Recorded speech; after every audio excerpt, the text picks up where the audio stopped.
Meus amados irmãos, é uma alegria poder saudar a todos com a paz do Senhor Jesus. Obrigado, queridos, pela recepção. Tomai o vosso assento. Eu tenho certeza que Deus, por certo, esta noite reservou para nos abençoar. Queridos, eu quero meditar com vocês um texto na palavra de Deus, e se puderem, abra comigo as vossas Bíblias, capítulo de número 9 do livro de Atos, e o versículo de número 36. Eu quero falar sobre uma discípula aqui, e ela tem alguns valores que servem tanto para as mulheres quanto aos homens, e eu entendo que esta noite é bom refletirmos sobre esse texto. Quem achou, diga amém. Ora, havia em Jope uma discípula chamada Tabita, que significa Dorcas. Esta mulher estava cheia de boas obras e esmolas que fazia. E aconteceu naqueles dias que ela ficou enferma e morreu. Tendo-a lavado, colocaram em um quarto alto, e como Lida era perto de Jope, os discípulos, ouvindo que Pedro estava ali, enviaram-lhe 2 homens, pedindo que não se demorasse em vir ter com eles.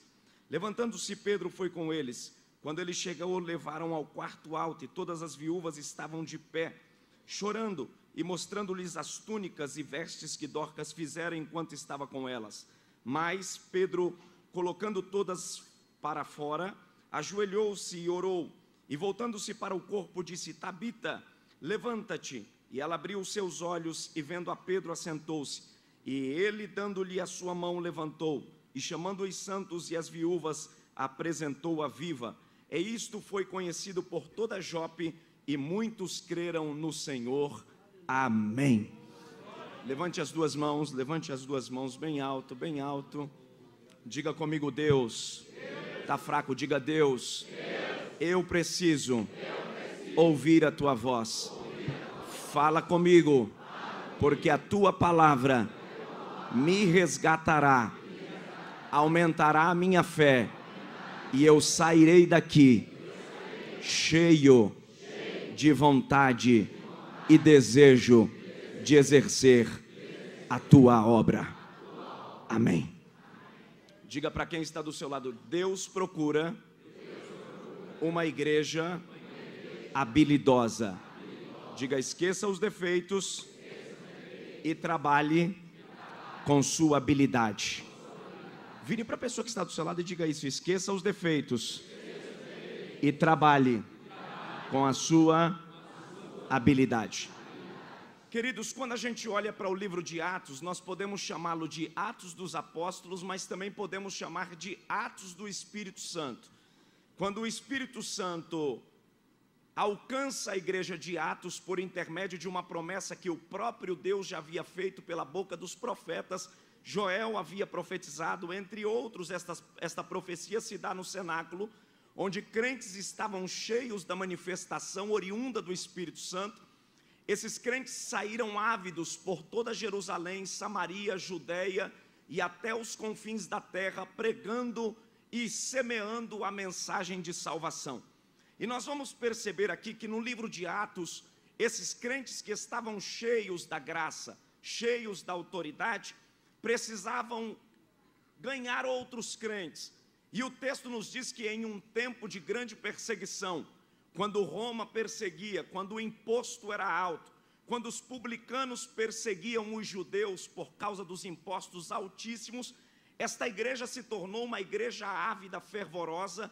Enquanto se matava 10, Deus levantava 100. Quando se matava 100, Deus levantava 1000.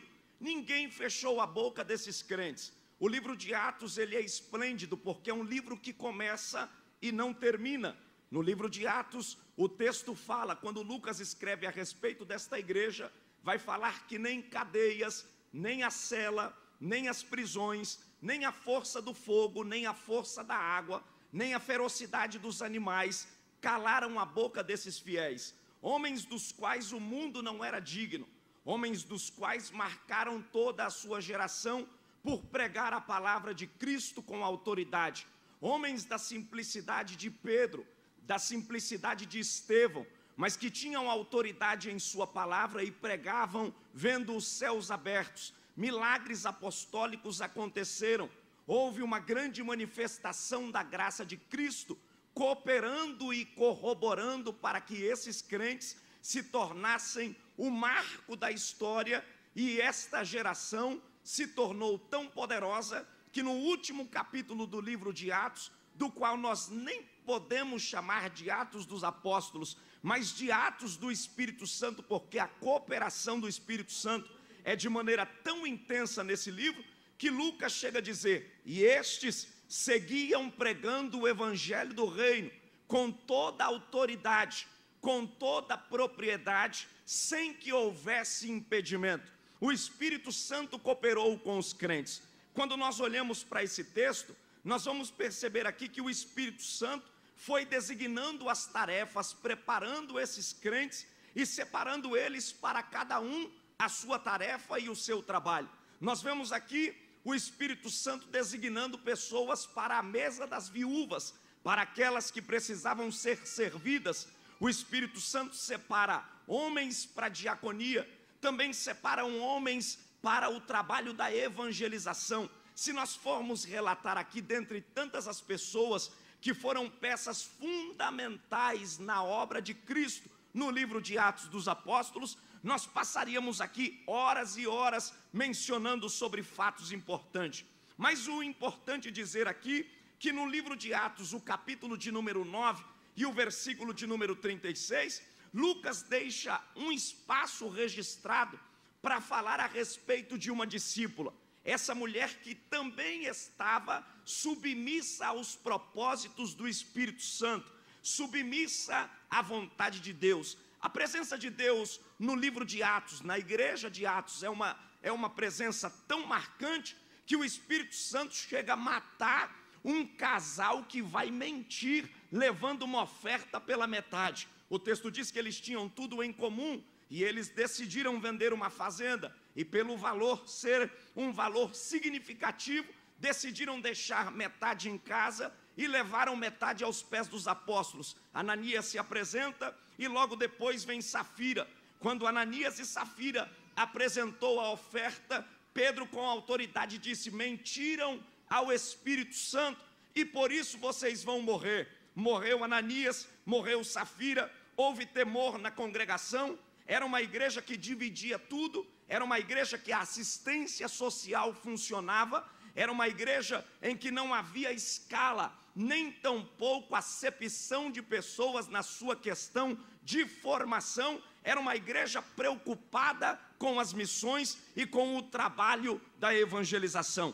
E nós vamos ver que o evangelho vai tomando grandes proporções. Se nós lermos esse texto, vamos perceber que aparece aqui no cenário, na cidade de Jope, uma mulher chamada Tabita. E quando eu olho para esse texto, quando Lucas descreve a respeito dessa mulher, a Bíblia não fala, mas acredita-se os historiadores que quem deva ter evangelizado essa mulher talvez fosse Filipe. Filipe foi um exímio diácono da igreja, e ele não só exercia o trabalho da diaconia, mas ele também fazia o trabalho da evangelização. Já viu aquele tipo de pessoa que está acostumado a fazer só aquilo que lhe deram?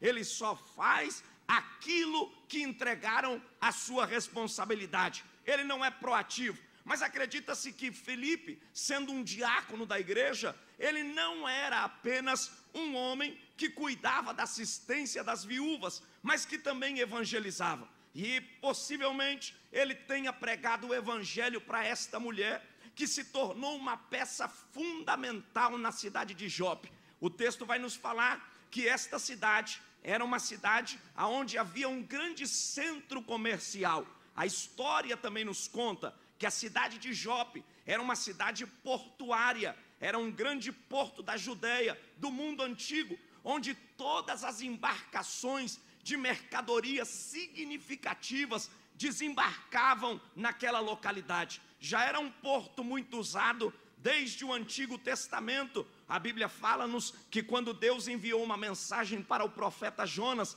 dizendo: vai até a cidade de Nínive e prega contra os seus moradores, o texto vai nos falar que Jonas vai até o porto de Jope, e ao chegar ao porto de Jope, ele toma a embarcação para a cidade de Tarsis. A história nos diz que quando a rainha de Sabá saiu com a sua comitiva, ela também recebeu mercadorias que desembarcavam do porto de Jope, como ouro de Ofir, como outras especiarias, como outros produtos que vinham oriundos de todas as regiões e desembarcavam na cidade de Jope para que houvesse um grande comércio. E aqui aparece uma mulher, esta mulher já evangelizada, agora Pedro tem nela confiança. E o texto que Lucas começa a falar é a respeito de uma discípula. Ele diz, e uma discípula chamada Tabita.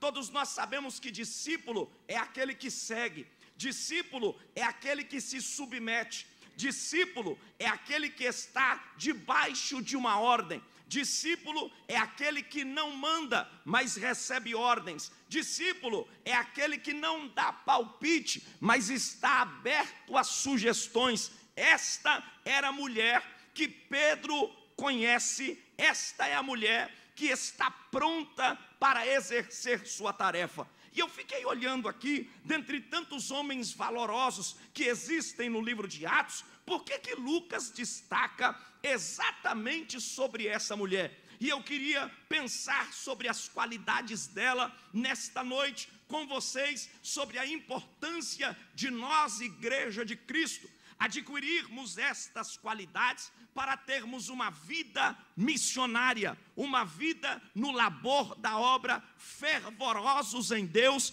para ganharmos alma. O evangelho na vida de um cristão, ele só pode ser operante e fervoroso quando eu faço discípulos. Se o evangelho que eu vivo não fizer discípulo, se o pecador que me assiste não tiver desejo de ter a mesma vida que eu tenho, o evangelho que eu estou vivendo é um evangelho fracassado. Jesus disse, vós sois a luz do mundo e sal da terra. Eu sei que todos nós aqui já tivemos oportunidade de comermos uma comida, apreciarmos uma comida saborosa, e às vezes quando o tempero está um pouco apertado no sal, a primeira coisa que a pessoa sente é sede. Dá uma feijoada para alguém que está faminta e esta feijoada estiver temperada no sal e o sal estiver bem aparecendo no tempero, estiver destacando na comida, no mínimo quando terminar a janta ou o almoço, alguém que está participando dessa refeição vai dizer, eu quero tomar água, eu sinto desejo de beber água. Nós precisamos ser como uma feijoada. A nossa vida de fé, a nossa vida espiritual, ela precisa provocar desejo nos pecadores. E esta noite, esta igreja está aqui e o Espírito de Deus está dizendo, a sua vida não pode ser apenas uma vida de alguém que vem para o culto, canta no domingo, participa de uma reunião formal, mas você precisa provocar desejo nos pecadores a ser o modelo de um cristão verdadeiro e seguidor de Jesus Cristo. Eu queria que você virasse para a pessoa que está do seu lado e dissesse para ele ou para ela, saia daqui provocando desejo das pessoas virem a Cristo pelo seu intermédio. Oh glória! Mas olhe para esse texto, para que pensemos sobre esta mulher.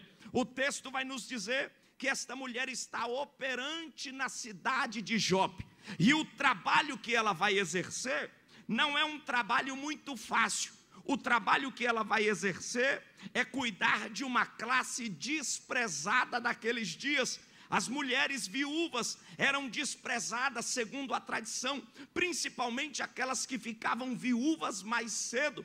Muitas famílias desprezavam, a abandonavam. E aquelas que estavam servindo a Deus na igreja de Pedro, o texto nos diz que esta mulher tem uma responsabilidade de costurar e fazer túnicas para ela, e é possível que ela não só fazia túnicas para aquelas que frequentavam a congregação de Jope, mas também para toda a sua sociedade.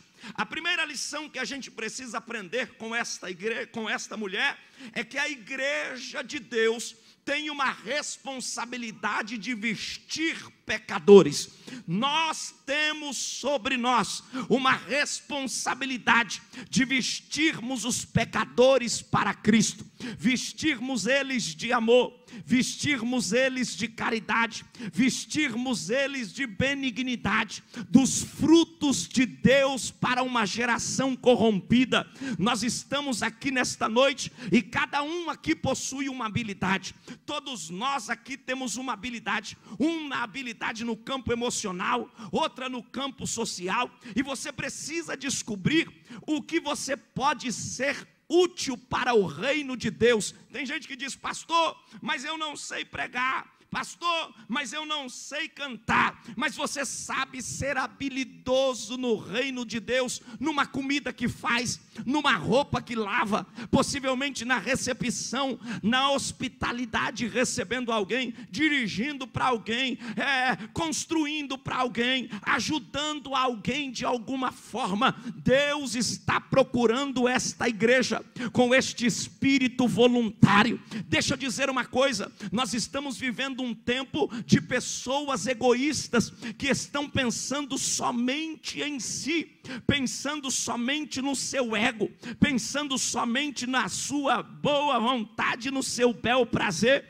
Mas esta mulher, ela não procura fazer o trabalho dos holofotes, ela estava por detrás das cortinas. Ela não estava com um microfone na mão, ela também não estava fazendo um culto ao ar livre, ela também não estava com uma guitarra, nem tampouco com um instrumento de corda. Ela está por detrás do véu da sociedade, atendendo uma classe de mulheres desprezadas.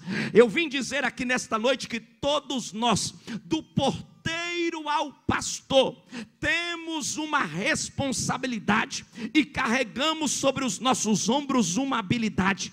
Eu quero que você entenda aquilo que Paulo disse a Timóteo: não despreze o dom de Deus que foi dado a você. Nós vivemos numa época em que o espírito da inferioridade, o complexo da inferioridade toma conta dos corações, e muita gente não se sente apta para o trabalho de Deus, porque tem gente que acha que o trabalho de Deus é apenas ficar no microfone pregando para crentes. Não, apenas ficar no microfone cantando nos congressos. Não, você pode ser útil no reino de Deus de várias formas e em várias circunstâncias.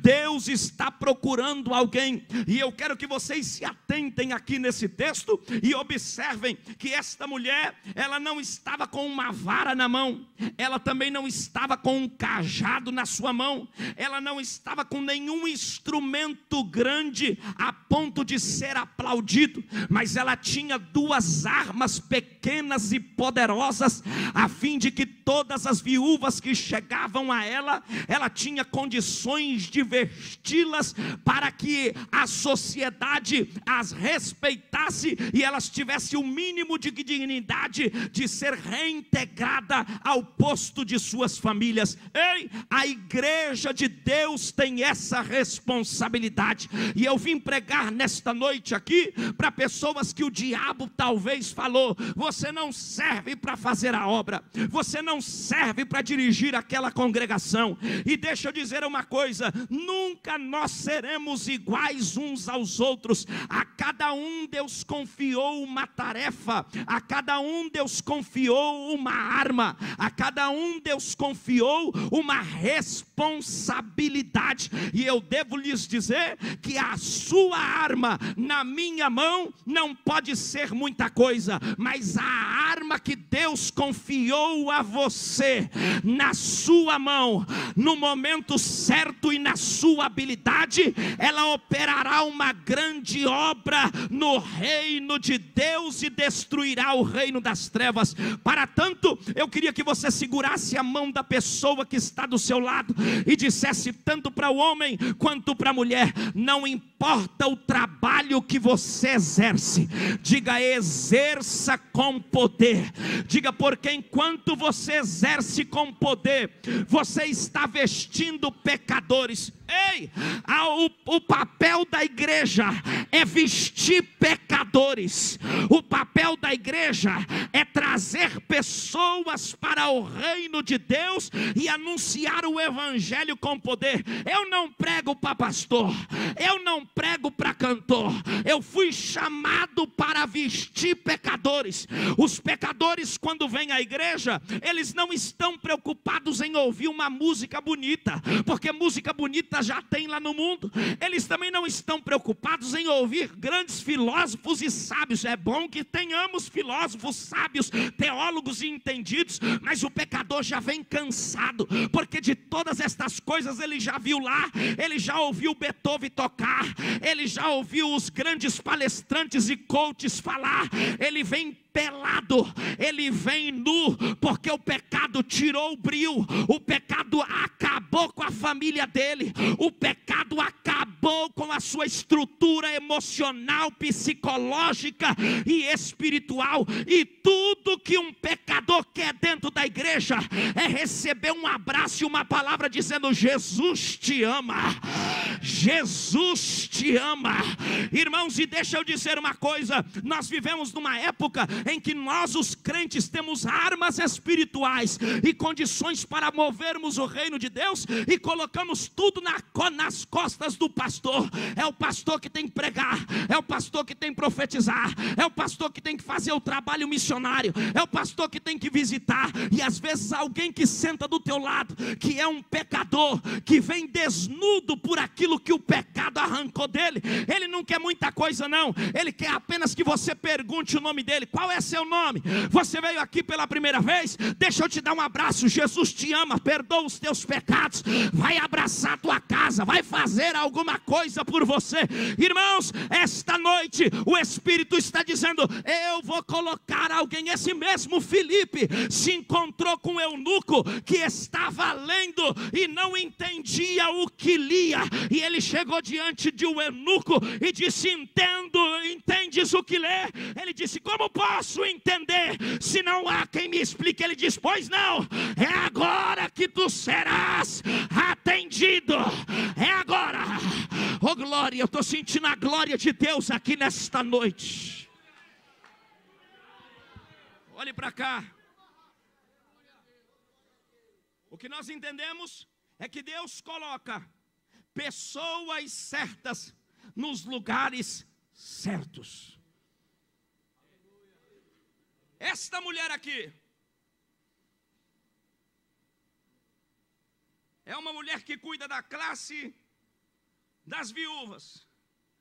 Pedro precisa exercer sua tarefa na cidade de Lida, e ele confia a cidade de Jope inteira na mão dessa mulher.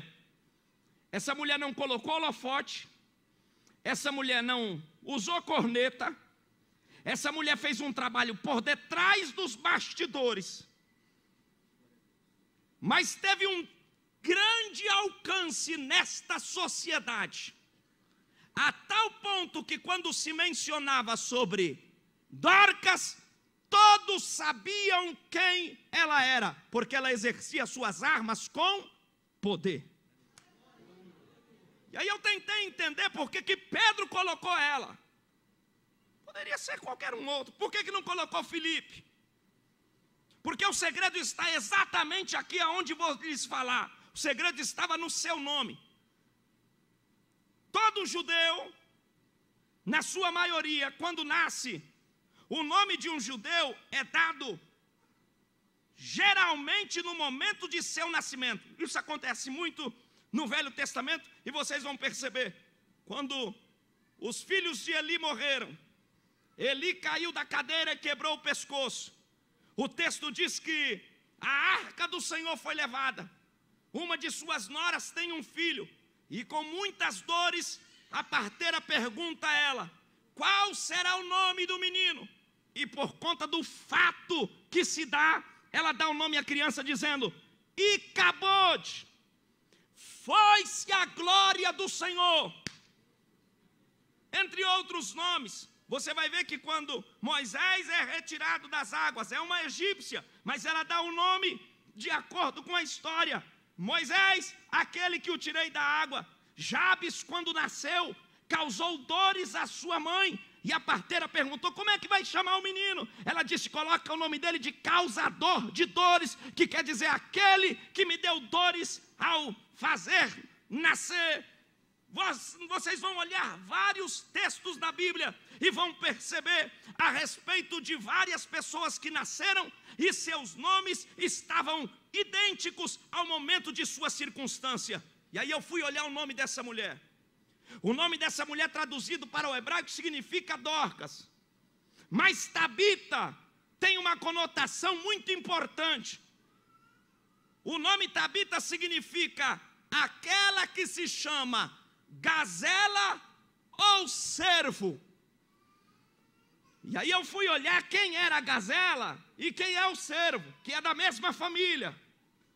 A gazela e o cervo são animais que Deus estabeleceu no cerimonial bíblico para o sacrifício. Se vocês não sabem, não eram todos os animais que Deus deixava as pessoas ofertar. E esse animal aqui estava inserido no contexto do cerimonial do sacrifício. Deus disse para Moisés: Moisés, eu não vou aceitar que me tragam ave de rapina. Também não vou aceitar animais com fendas. Eu vou aceitar animais. E aí Deus vai descrevendo. Dentre os animais que Deus descreve, existia um ritual para se entregar o sacrifício. E às vezes o animal vinha bonito por fora, e quando chegava primeiro ele passava pelo inspecionador do animal. Então tinha que abrir para ver como é que estava dentro, porque se tivesse bonito por fora e podre por dentro, não servia. E aí Deus disse para Moisés: insere a gazela, insere o cervo. O cervo e a gazela é animal do campo. É um animal que, mesmo passando pelos chacais, ele não se suja e não se contamina.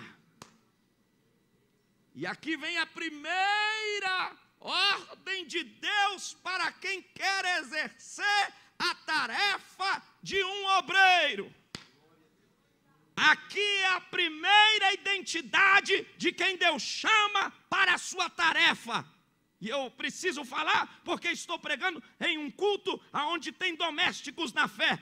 Deus não chama gente suja para o seu trabalho. A primeira qualidade de uma igreja operante, de um obreiro vigoroso, é gente que tem transparência.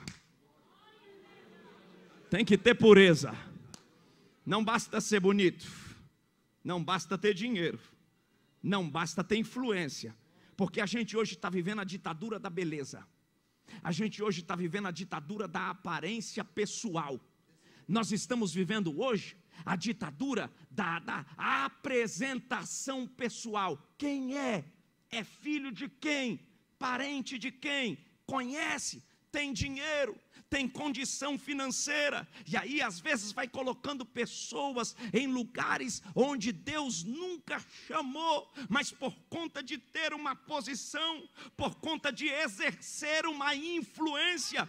Pedro olhou para esta mulher e reconheceu as qualidades a partir de seu nome. Estava muito ligado, estava muito intrínseco à sua natureza. Esta não era qualquer mulher, esta era uma mulher da qual Pedro podia contar que mesmo que ele fosse para Lida, ela não ia traí-lo no ministério, ela não ia criar uma congregação em detrimento dela, ela não ia fazer um culto para seu próprio ego, ela tinha pureza. Nós temos dois grupos de pessoas dentro da igreja, eu preciso falar, porque essa é a proposta desse culto. Nós temos os fingidos e nós temos os ungidos.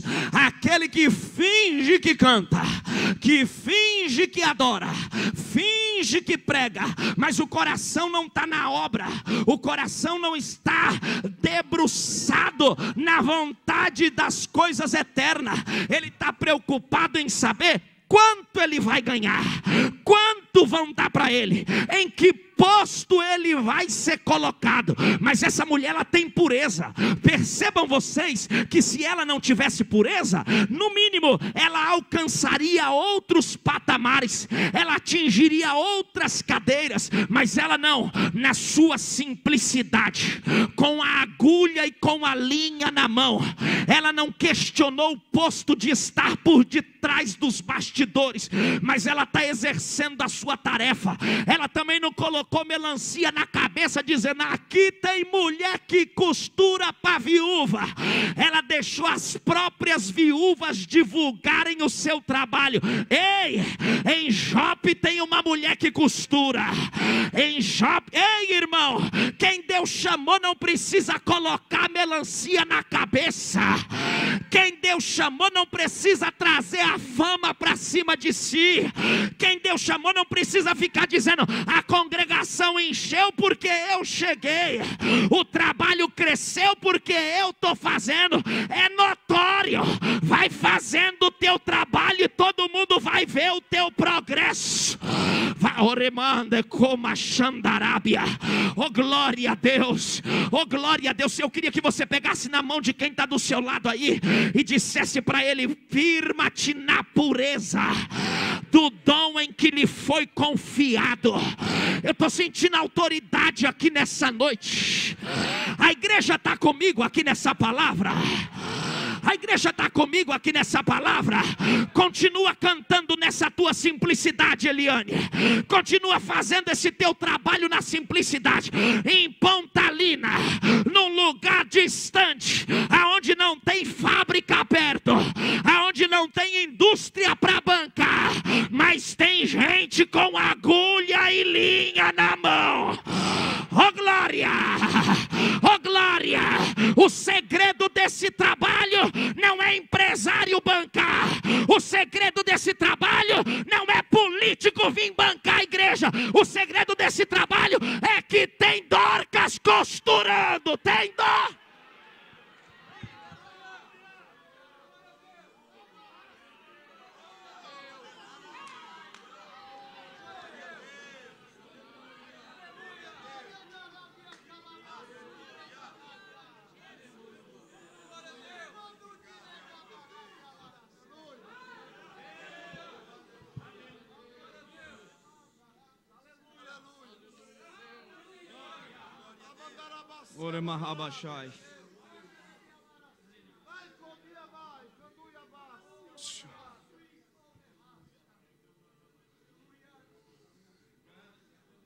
A simplicidade dessa mulher atingiu uma classe desprezada entre os judeus. E Pedro descobre isso nela. Pedro descobre nela a habilidade de exercer a pureza. A primeira coisa que Deus está buscando de uma igreja é de um povo que trabalhe sem esperar alguma coisa em troca e que faça por voluntariedade, a fim de que cresça não o seu nome, mas o reino.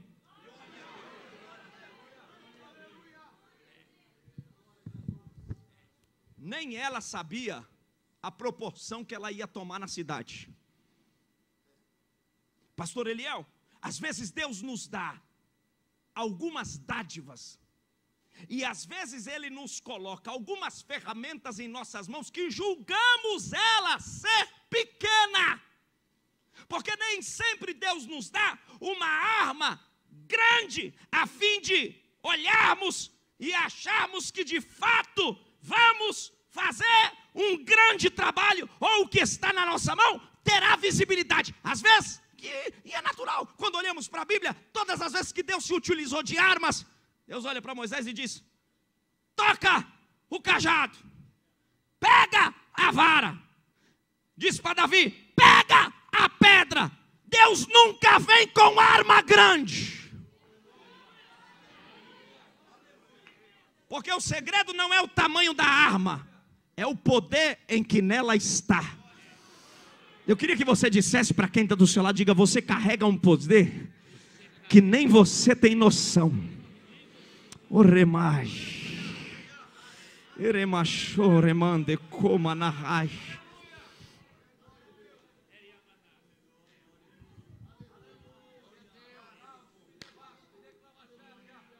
Eu estou sentindo que tem gente aqui que vai descobrir armamentos de Deus poderosos.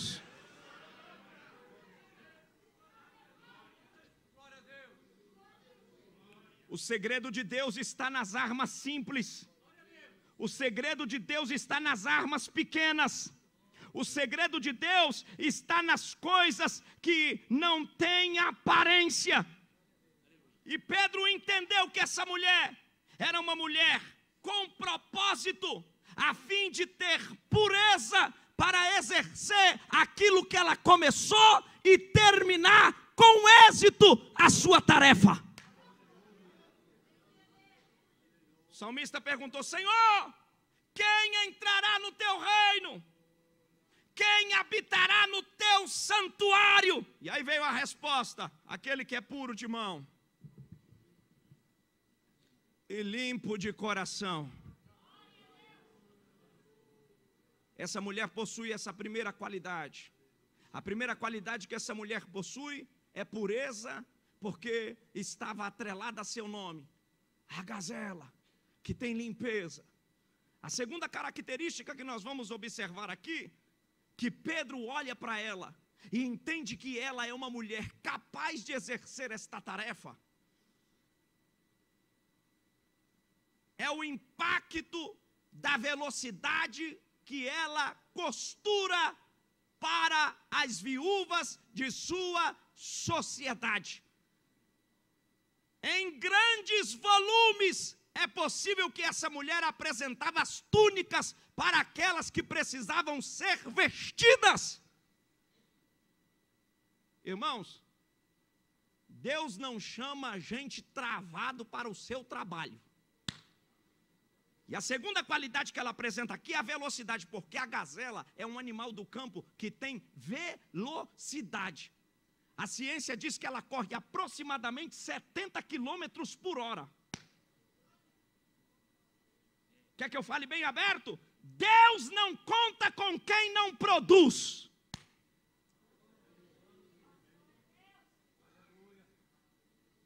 Já viu gente assim? Você vai cantar? Quem é que vai?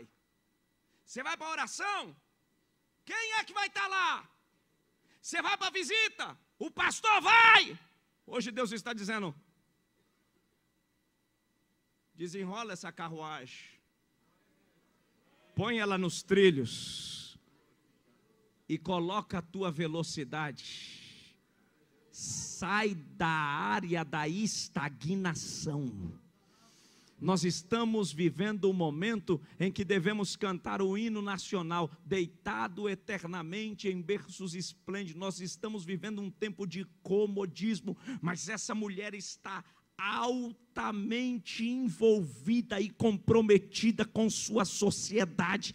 Ela está no labor de suas atividades, fazendo o que lhe era necessário. Ela está se desgastando. Deixa eu dizer uma coisa: a obra de Deus, ela é desgastante. Não adianta dizer que a obra de Deus não é desgastante, porque é. Você se desgasta emocionalmente, se desgasta socialmente, se desgasta financeiramente. Paulo chega a dizer: eu de bom grato me gastarei e me deixarei gastar pelas vossas vidas.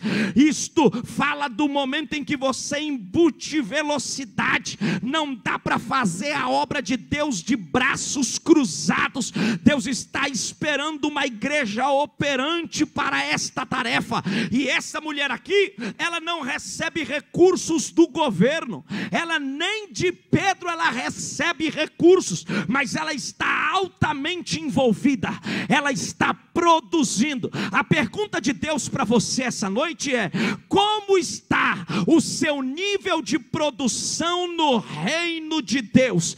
Deixa eu dizer uma coisa: o diabo não quer parar quem já está parado. O diabo não tem raiva de quem está deitado.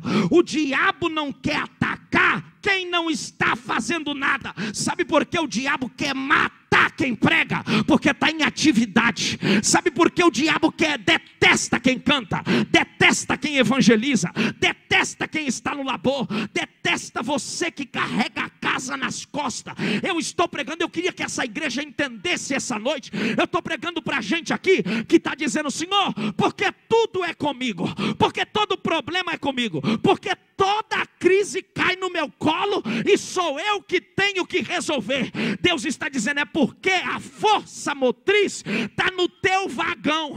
É você que carrega, é você que aconselha, é você que abraça, é você que perdoa, é você que une a família. Eu estou pregando para a gente aqui que é o pivô.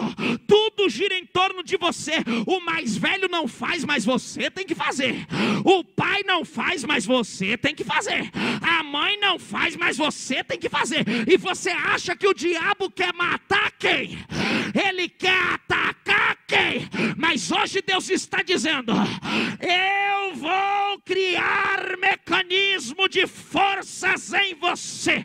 Se você quiser, profetiza para quem está do teu lado, diga: a tua força vai aumentar. Sacode ele, segura ela. Fala: não desista agora, porque Deus deu a você velocidade. Oh glória, oh glória, oh glória, oh glória.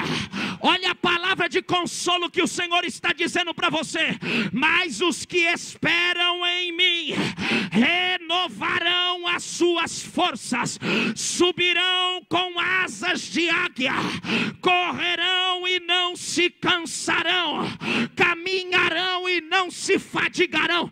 Oh, eu não vim pregar hoje aqui para mãozinha de pelica. Eu também não vim pregar para frouxo.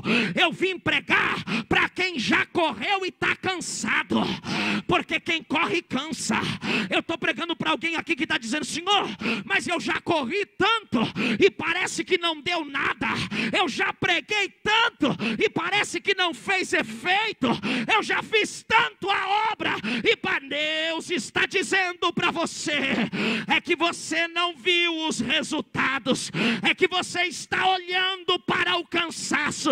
Mas hoje o céu me traz aqui como arauto e te manda dizer: me dá aqui a tua mão, que eu preciso te restaurar. Oremaia, eu estou sentindo o céu aqui. Oh glória, oh glória. Eu vou profetizar com autoridade, porque Deus me trouxe aqui para profetizar. Ei, a tua velocidade não vai diminuir, é agora que ela vai aumentar. É agora.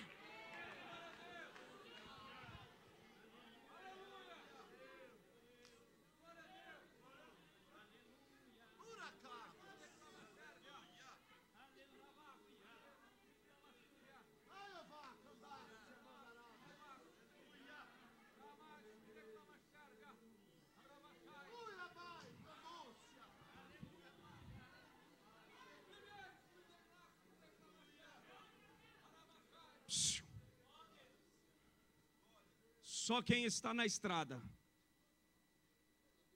só quem está na linha de frente, só quem carrega a casa nas costas. Eu não vim pregar para qualquer pessoa aqui hoje. Eu vim pregar hoje aqui para servo e para gazela.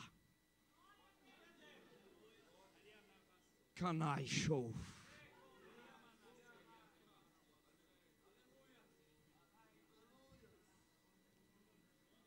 Que sabe, olhe para cá, que sabe que carrega um peso e que não pode parar de manter a velocidade, porque se você parar, a carruagem não vai.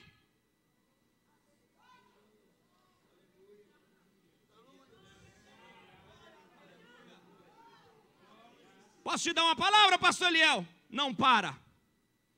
Posso te dar uma palavra, pastor Andréia? Não para. Posso te dar uma palavra, pastor Vandelô? Não para.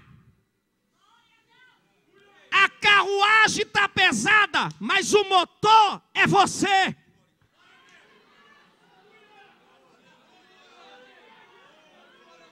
Eu queria que você virasse para quem está do seu lado aí, porque eu estou pregando para alguém aqui que está a ponto, eu vou usar o palavreado bem chulo, e me desculpa a expressão, está a ponto de chutar tudo e dizer, chega! E Deus trouxe você aqui hoje para dizer, você não pode chutar tudo, porque a velocidade está em você. Você é servo, você é gazela. Você não está entendendo que se você não tiver, o trem não anda. Você não está entendendo que se você não tiver, tua filha não vai para a igreja. Você não está entendendo que se você não tiver, teu marido não vai, teu filho não vai. E o diabo quer atacar quem? O diabo quer atacar quem puxa. Mas hoje prega Deus na minha boca e manda te dizer, te prepara, porque o carro vai pegar mais velocidade. Uramaia, Uramaia, pega na mão de quem está do teu lado e fala, você veio pensando em parar. Eu estou sentindo Deus aqui, eu vou até descer. Glória, glória. Segura a mão dele e fala, você veio até pensando em parar. Mas olha para ele e fala, o céu está contando com você, dizendo, aumenta a velocidade, gazela. Se prega é agora que vai pregar. Se canta é agora que vai cantar. Se profetiza é agora que vai profetizar. Macumba não te para, doença não te para, inveja não te para, demônio não te para. A velocidade vai aumentar.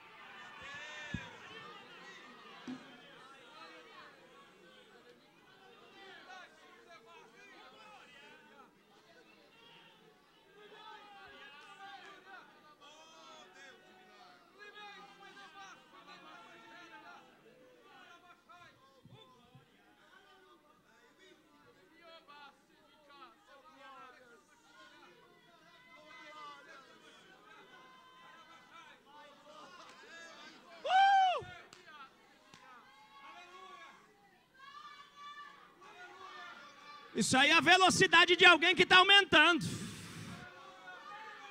Isso aí é a velocidade de alguém que está aumentando.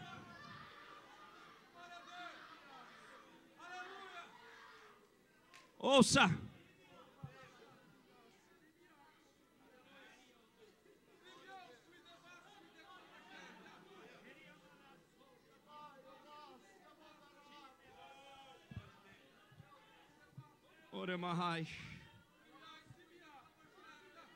Escute. Ela tem a segunda característica. Ela tem velocidade. Por que ela tem velocidade? Porque ela precisa carregar sob seus ombros aquela congregação inteira de viúva. E pense vocês que ela não recebe nenhuma verba. A Bíblia não diz, mas deixa eu pensar. Então você imagina comigo a preocupação que ela tem de dar conta do recado e vestir todas. Porque ninguém te subsidia. Mas se você parar, vai todo mundo falar. Ninguém me banca, ninguém te banca. Enquanto você está em alta velocidade, é mais fácil ser criticado do que ser aplaudido. E se parar, pecou. Ninguém entende que você tem fraquezas emocionais. Ninguém entende que você tem problemas pessoais. Você tem que estar com um sorriso no rosto. Você tem que estar abraçando todo mundo. Como disse Paulo, vazio, abastecendo a todos, não tendo nada, mas possuindo tudo.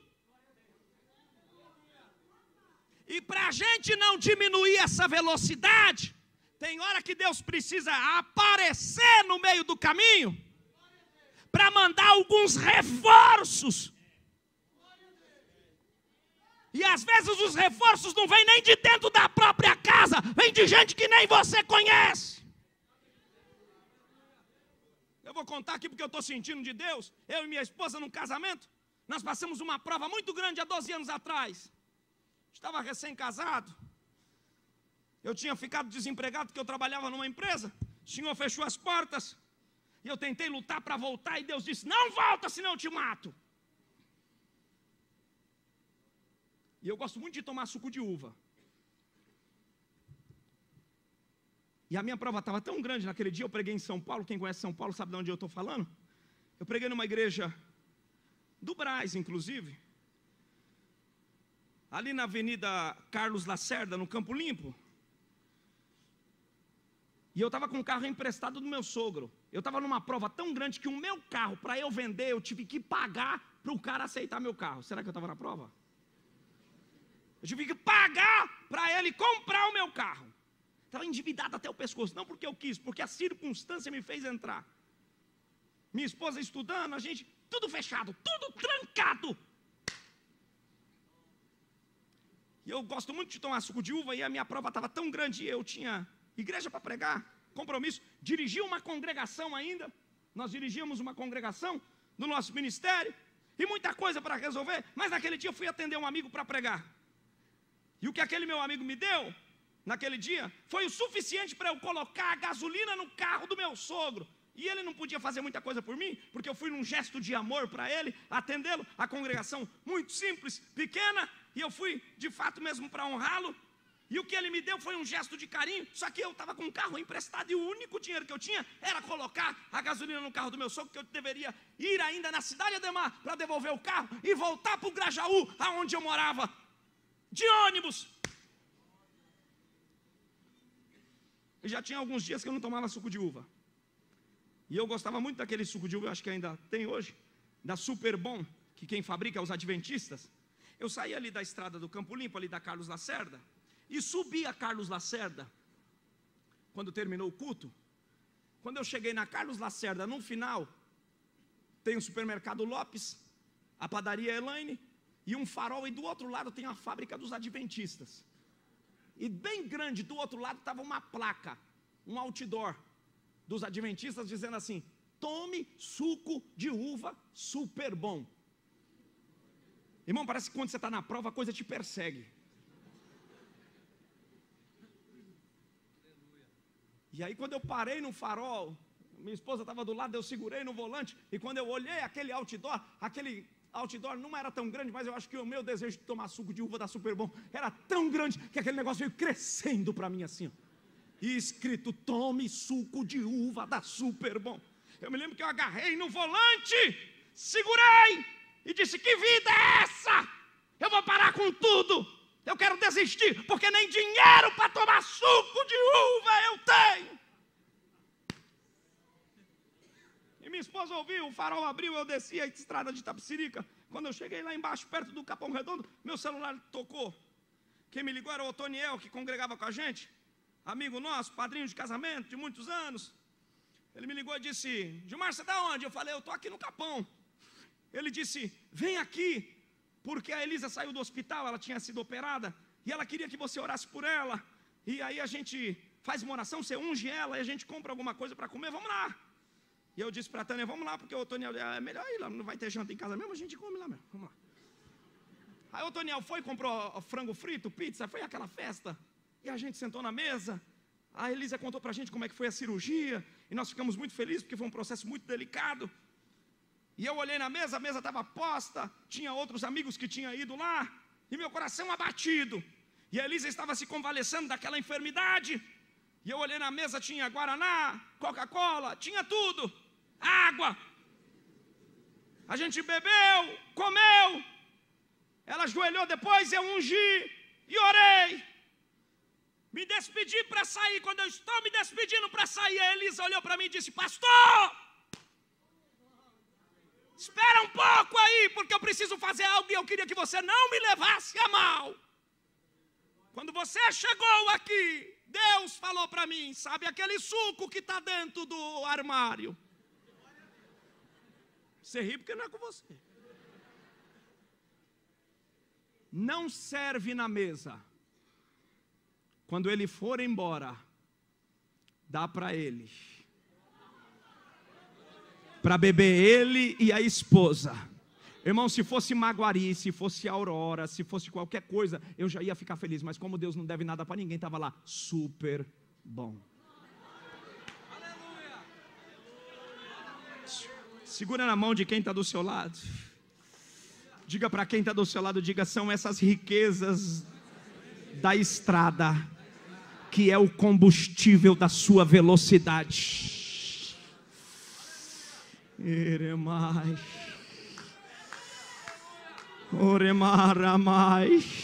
Eu queria que você pegasse na mão de quem está do seu lado, ou pelo menos tocasse nele e dissesse para ele: você pode não ter ajuda da terra, mas tem ajuda do céu para manter a velocidade.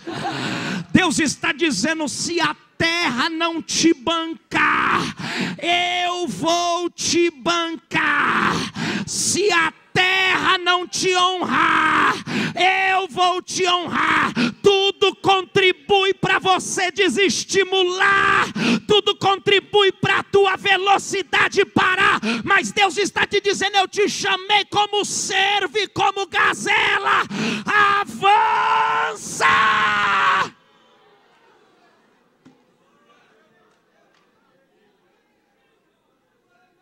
Aramai.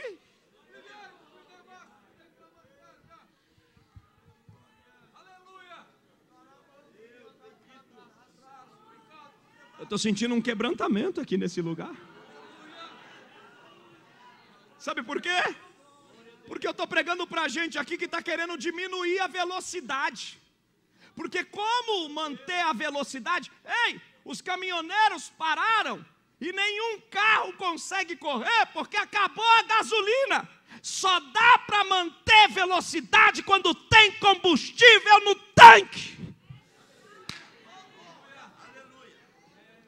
E eu estou pregando para alguém aqui que está na reserva, e você tem que estar sorrindo, como se nada tivesse acontecido. E alguém que conhece a tua reserva está dizendo: logo para. Deus me trouxe aqui para dizer: afunda o pé.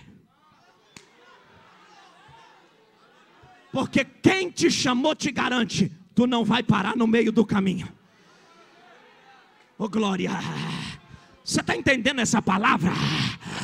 Anda cama xandarábia. Eu estou sentindo de pregar e preciso profetizar. Recebe essa palavra, Eliane. Recebe essa palavra, Leandro. Recebe essa palavra, minha filha. Recebe essa palavra, pastor. Diz para quem está do seu lado, diz: a sua velocidade, diga, requer muito combustível. Diga, e a ti está acabando. Diga, mas hoje você parou no posto certo. Veio lá de Curitiba para encher o tanque. Veio lá de Goiânia para encher o tanque. Veio lá da tua casa para encher o tanque. Acabou o petróleo dos carros e dos caminhões, mas o céu tem combustível para te encher. Eu queria que você levantasse a tua mão por 1 minuto e adorasse. Vem comigo no glória, vem. Abre a boca. Abre a boca. Abre a boca. Solta um glória. Solta outro. Solta mais outro. Vai aumentando a força. Vai aumentando a força. Tem algo acontecendo aqui, ó. Iramaia. Ele mandou que rai. Olha o dom de Deus aí, ó. O Senhor está te dizendo: que eu comecei na tua obra, na tua vida eu vou terminar.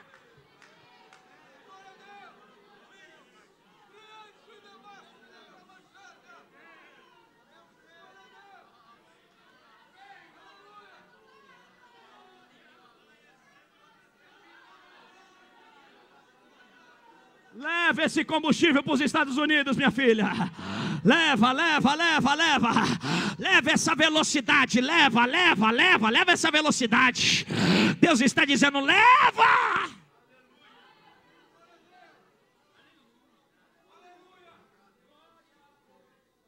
E uma discípula Primeiro,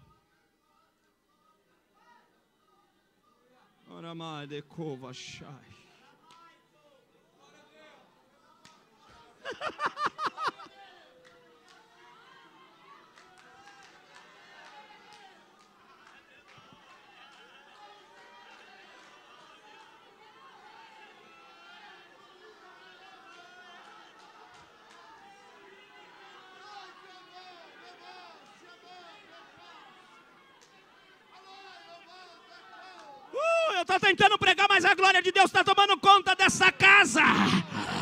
Está vindo um renovo para este lugar.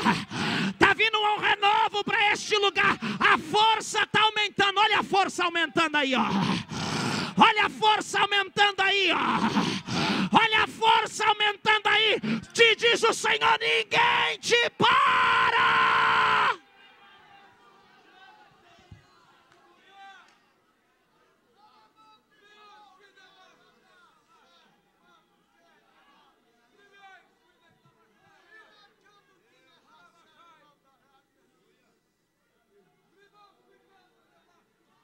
Escute.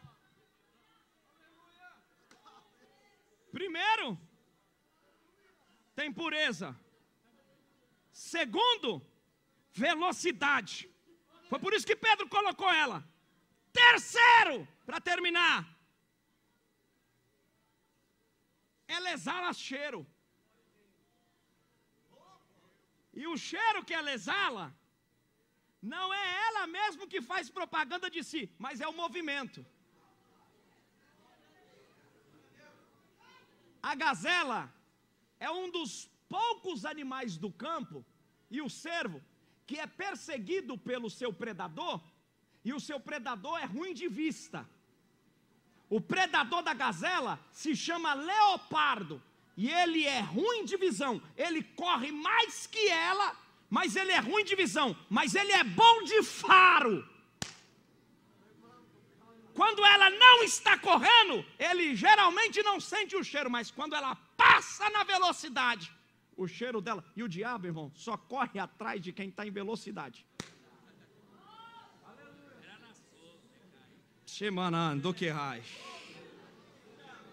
Você está entendendo agora porque você está perseguido? Diz para quem está do seu lado aí, você está entendendo agora porque você está? Diga aí, diga, você está em atividade.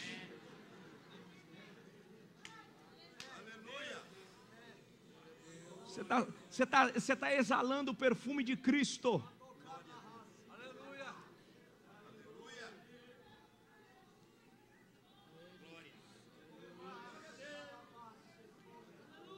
E deixa eu dizer uma coisa. Geralmente a gente fala que na obra de Deus, nós não somos insubstituíveis, em tese. Porque tem hora que quase ninguém tem coragem de fazer o que você faz. Não é questão de você não ser insubstituível, é que falta gente para abraçar o que você tem coragem de abraçar. Porque não é todo mundo que quer dar a cara para bater. Você acha que não tinha mais gente aqui habilidosa para costurar? Tinha. Mas não eram todas que estavam dispostas a entregar-se em detrimento de outras vidas.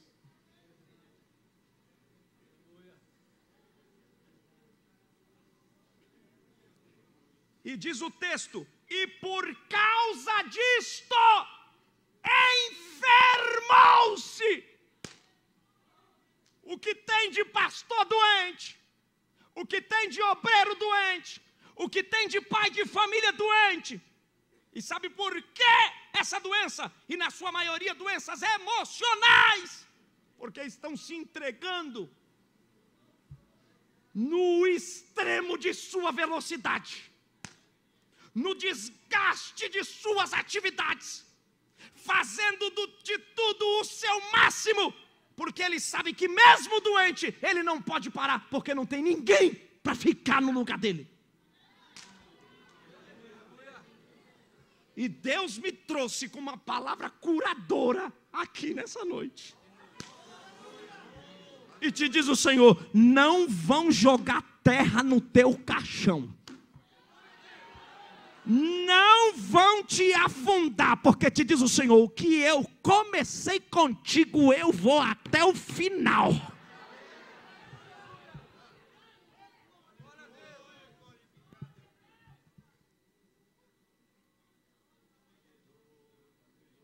Diz o texto que essa mulher se enfermou e morreu. Que a gente cansa. A traição cansa. A falta de reconhecimento cansa. A fofoca cansa. A falta de oportunidade cansa. A insensatez cansa. E isso adoece. Até mata. Às vezes a gente vê pessoas na igreja que eram tão ativas, estão escanteadas, doentes, quase mortas, e nem sempre é pecado. Às vezes, sabe o que é? Cansou, adoeceu. E diz o texto: e Tabita morreu. E Pedro estava aproximadamente a 30 quilômetros de Jope. E quando disseram para Pedro: Tabita morreu, Pedro disse: não enterra.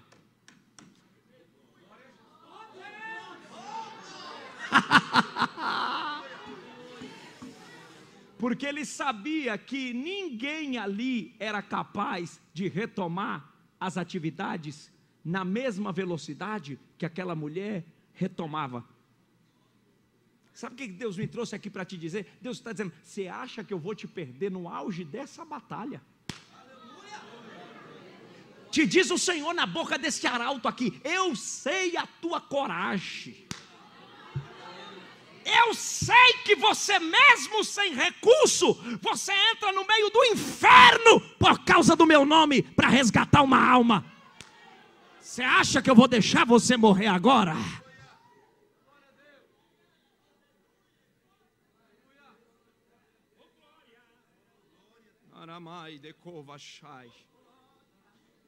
Diz o texto que Pedro mandou não enterrarem e disse: eu vou lá, coloque-a no cenáculo. Foi. Eu não tenho tempo para ficar dissecando o texto, mas eu preciso encerrar e dizer a vocês: Pedro chegou dentro do cenáculo, fez todas saírem para fora, elas mostraram-lhes as túnicas. A melhor coisa é quando alguém fala de você, e ao falar de você, mostram as suas obras. Quando Pedro chegou, o que deixaram para Pedro foi as túnicas, dizendo: olha aqui o que ela fez para nós durante todo esse tempo. O triste é quando alguém morre e alguém diz: morreu fulano, morreu fofoqueira, morreu fulano, morreu, que mentiroso. Mas o bom é quando você deixa o bom perfume e o legado fica de pai para filho, de filho para neto, e vai passando e alguém diz: era homem de Deus, orava, abraçava, amava, perdoava. Que esse bom dom, que esse bom fruto caia aqui hoje. O texto diz que Pedro a chamou pelo nome. E Pedro não a chama por Dorcas, Pedro a chama pelas suas qualidades, porque ele chama ela de Tabita, e Tabita quer dizer gazela. Ele estava dizendo: gazela, você não pode parar, não acabou sua tarefa, retoma a sua força. Irmão, quem o inimigo feriu e não matou, quando Deus renova de novo, ele que se prepare, porque a glória da segunda casa vem bem maior do que a da primeira. Eu quero encerrar aqui com uma reflexão de um casal missionário que foi para os Estados Unidos, saiu dos Estados Unidos para fazer a missão. Não receberam contribuição da igreja. Passaram um tempo na missão. O marido adoeceu. A mulher à beira da morte. Um dia eles decidiram voltar para os Estados Unidos. não teve assistência do ministério, fez um grande trabalho, decidiram voltar. Mal tinham dinheiro para pagar a passagem. Entraram na última ala da embarcação do navio e vieram para os Estados Unidos. Doentes, cansados e quase mortos. Chegaram nos Estados Unidos, quando o navio está ancorando, eles veem bandeiras na rua e o povo gritando. E a esposa disse para o marido: a igreja ficou sabendo do nosso retorno e veio nos receber na rua. Na verdade não era a igreja. Na primeira ala tinha políticos importantes da cidade. E a cidade tinha ido receber aqueles políticos.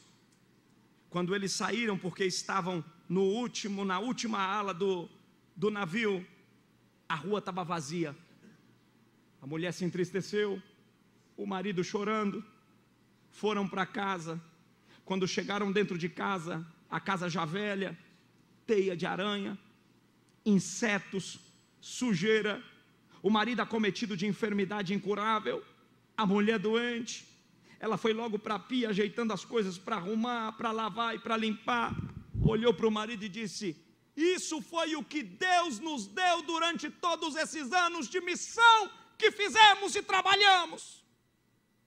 Essa foi a recompensa que nós recebemos. Eu quase morta, você também, e a igreja nem nos assistiu.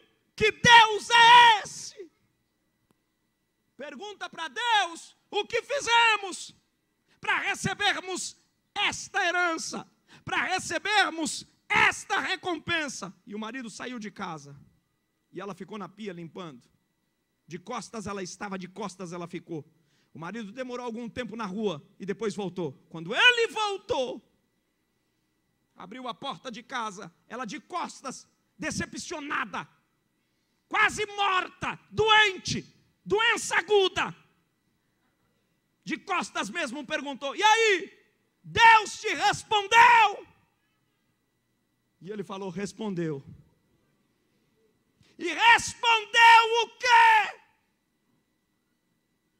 Ele falou para ela, ele disse a mim, que nós não recebemos herança ainda, e nem fomos recompensados, porque ainda não chegamos em casa.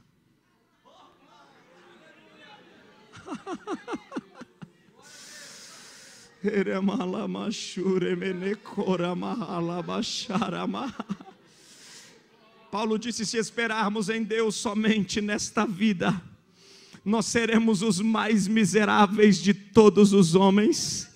Eu queria que você pegasse na mão de quem está do seu lado, eu já vou terminar, mas que você tivesse misericórdia e segurasse a mão de quem está do seu lado e dissesse: você não vai morrer.